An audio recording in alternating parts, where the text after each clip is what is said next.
Let's go ahead and jump right into this. I have got a couple unpopular opinions to share with you today, and in just a couple minutes I will tell you why and where you can find out more of that. But my very first unpopular opinion is you shouldn't let anyone shame you about the size of your yarn stash.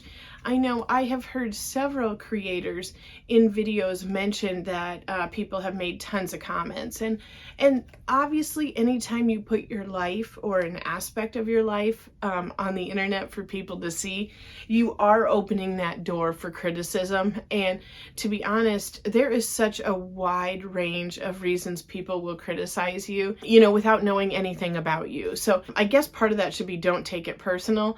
But I think this applies to some of us who are maybe excited and sharing our excitement with some of our friends, maybe family members, especially as the holidays are approaching, and if family's in your house and they see your yarn stash. Don't let them shame you for the size of your yarn stash. We all prioritize different things in our life, and someone walking in and seeing your yarn room or your yarn stash without any context is not a fair judgment at all. I believe, a lot of times they are looking at their life and what they prioritize, and they think, well, there's no other money in the budget for this. This is frivolous, when they're not taking into consideration all of the things that they buy that aren't priorities for you. Now, obviously, there's going to be exceptions to this rule. If you don't have enough money for basic necessities and bills and things like that, obviously, those things do need to go first. But just generally speaking, most of us, especially if we have been crocheting for any amount of years or decades even, you have accumulated a lot of that. It takes time. It's not like you went out overnight, and it is just a snapshot without context. So whether or not you have a YouTube channel or whether or not it's family or friends looking in, there's no reason for you to be ashamed of your yarn stash. If you see me playing with this ball of yarn, I just sometimes I know this is like a playful, fun video, but I get nervous sometimes taking hard stances on things, being a bit of a people pleaser. So I needed a fidget, something I could play with while doing this. And like I said, I know there's no harm, there's no malice, there's no ill will. I am not trying to be controversial or pick a fight or anything. Even if you don't agree, we can definitely have differing opinions. But yeah, I just needed something to do with my hands while recording these opinions. The next unpopular opinion I have is don't be hard on yourself when your yarn room is a complete pit, because I guarantee you it is literally every one of us. It seems like every 6 weeks to 2 months to 3 months, I have to go through and clean all of this up. I'm in a very small room. It's a spare bedroom. And basically what you don't see behind you is pure chaos. I've got bags of projects. I have things I have hauled. I have projects I have started and abandoned. I have just all this other stuff. I still have a tray with barrettes and a hot glue gun on it over here, back from October 1st. So that's just something where do not be hard on yourself for letting this turn into chaos, because if you are the creative type and you are creating, I know I get like that surge of energy and I just want to start now, and I'm going to dig through all of this and there will be a mountain of mess. And yeah, I just have to set a time frame and be like, okay, today is the day. We're going to do this. And sometimes it actually helps me to film those, just to give myself a little bit of more purpose in cleaning it. So yeah, my second unpopular opinion is it's okay if your yarn room is a pit. Just clean it. It's not a big deal. We're all there with you. My third unpopular opinion is to use your good yarn on yourself. Quit saving it for makes for other people. And here's why I say it. A lot of people do not understand the value of a good yarn. This yarn I'm playing with here is from the Dollar Tree, but I do have a little bit more expensive yarns in my collection, only a few, and I've tried to bargain shop them, but that's a whole nother story. But the majority of people, unless they're a yarny person, don't understand the difference between a skein of Super Saver and a Malabrigo Hank. So, I have people, they know that I do a lot of crochet, and sometimes they'll bring stuff into my work and they're like so excited to give me some yarn, either, that they're not going to use, or they bought it for a project or whatever. And then I get it and it's like a little scrap ball of Super Saver. Like they just don't know. Like there's nothing wrong with a scrap ball of Super Saver, but you know what I'm saying. Like it's the fact that they don't even know that hand spun, kettle dyed New Zealand wool even exists. Like that's just a foreign concept. Like yarn is yarn to them. And I just say this because I think that it's very much in our nature to want to create for people we love and to make a masterpiece for them and have them cherish it. And even if they appreciate that it's from you, they probably don't, they've probably underestimated the time that went into it, the money of the fiber that went into it. And a lot of times I think they will be just as happy with something that's more of a mid-grade. I'm not saying cheap out, and do all Super Saver.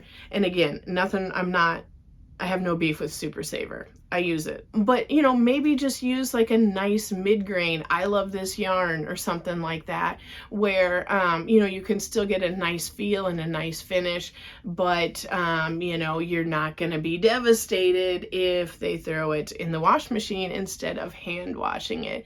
Keep those items and make something for yourself that you really treasure and that you can feel really proud of wearing it out and about. My next unpopular opinion is something I have started doing this year, and I quit buying yarn with other people in mind. So this kind of goes along with my last unpopular opinion. I found myself, like while I was hitting certain sales and things like that, picking up yarns that weren't my favorite because I thought, oh, this is so-and-so's favorite color, or, things like that. I found myself not really using those yarns. Like they are lingering in my stash. I mean, some of them I've had for years. We can all relate to this. I kind of put it together finally this year, during, like kind of before and during the Hobby Lobby annual sale.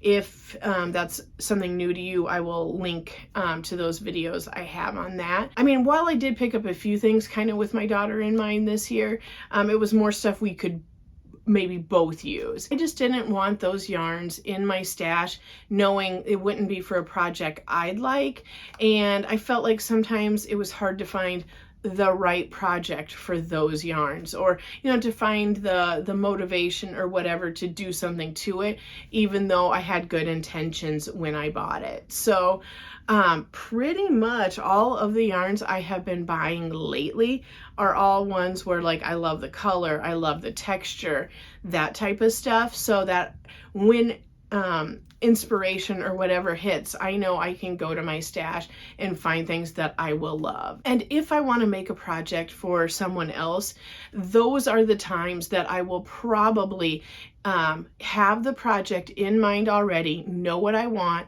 know what type of yarn I want, know that person's favorite colors, and then I will check out, some of the different websites, see what's available, see what I can get on sale that would work well with those parameters.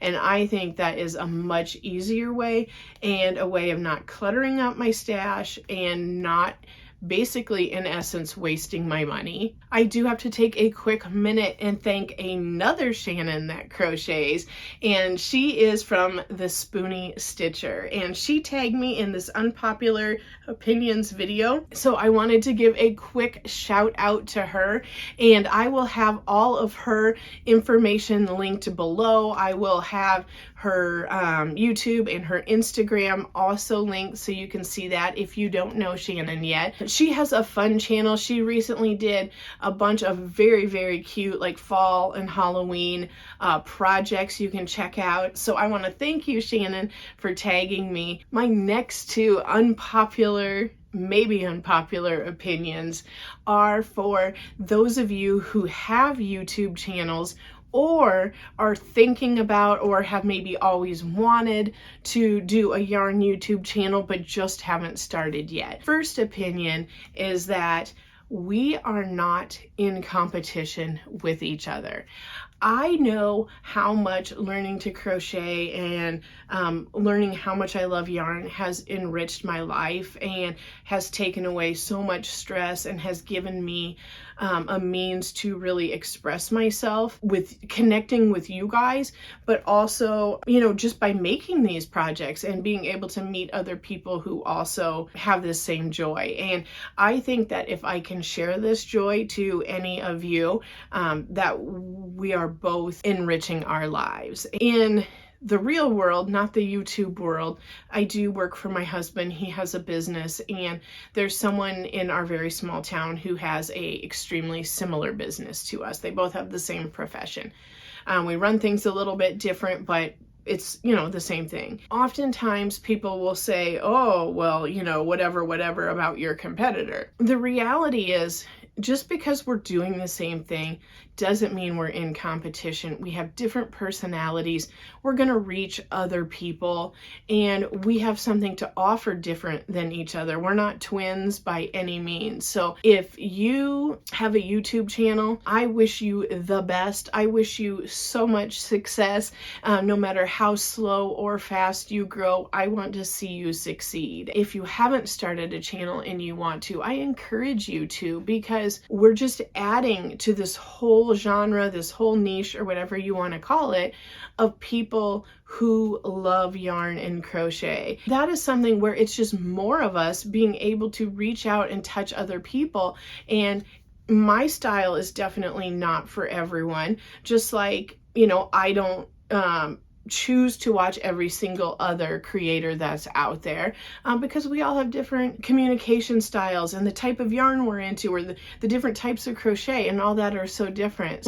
There isn't competition. We are all here together to make this space better. And my very last unpopular opinion is also for any yarn tubers, and that would be is that you don't have to run yourself ragged and you don't have to burn out. I have seen quite a few channels where I would call them like mid-sized channels, and some really humongous channels where, you know, they have taken like a giant pivot or taken time off, or, you know, just seemed unhappy with what they're doing, or, you know, made comments to people where you're like, whoa, this should be fun. My friend Erica and I had talked about this at one point in time, where the minute YouTube stops being fun and stops like if it feels like a chore, or if you're feeling animosity or something, that means it's probably time to move on. This should be fun. I want to encourage you, if you are starting to feel like those negative feelings or like that burnout creeping in, that now is the time to really maybe take a step back, examine what you're doing, what is working for you, what is not working for you, decide what you want to keep with your channel and what you don't want to keep. I do see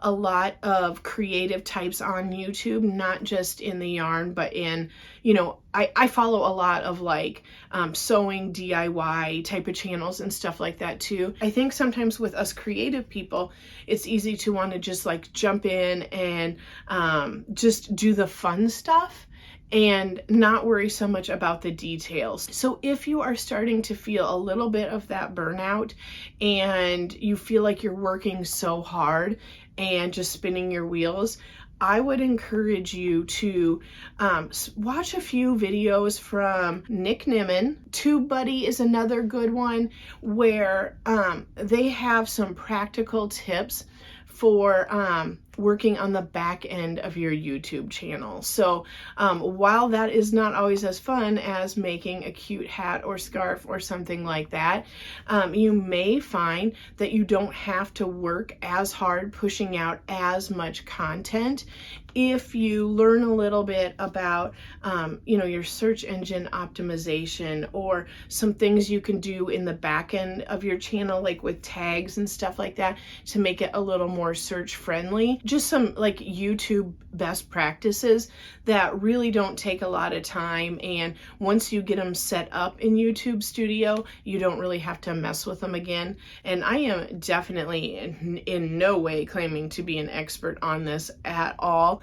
I just know that last December, so like 11 months ago, I ended up getting pretty sick. I ended up with influenza, and I had something else too, I think, and I was pretty much down and out for the whole month. I think I only did one video in the whole month of December, and that was like a prearranged collab. It was hard for me, and prior to that I had been filming 3 videos a week, and when I hit that wall of getting sick, I couldn't do it. Could not do it, and really had to reevaluate. Up until just a couple months ago, I think October is when I started putting out 2 videos a week again. And up until then, so from January through September, I only did 1 video a week. All of my YouTube numbers did go down, but that was okay because I needed that time to reset and figure out kind of what I wanted to do and the direction I wanted to take things in. I just don't want you to burn out. I want you to keep doing YouTube. I want you to keep sharing your marvelous projects because I enjoy them so much. So if you have an unpopular opinion and would like to leave it down in the comments, I would love to hear it, and I will definitely respond to any of them. If you disagree with me, definitely you are free to. Please make it gentle though. But leave that down in the comments. And if you are someone who makes videos on YouTube, I would love for you to pick up this tag as well. I will have all the information in the description box for you. But I would like to tag my friend Erica at It's Time for Yarn. I just mentioned her a couple minutes ago.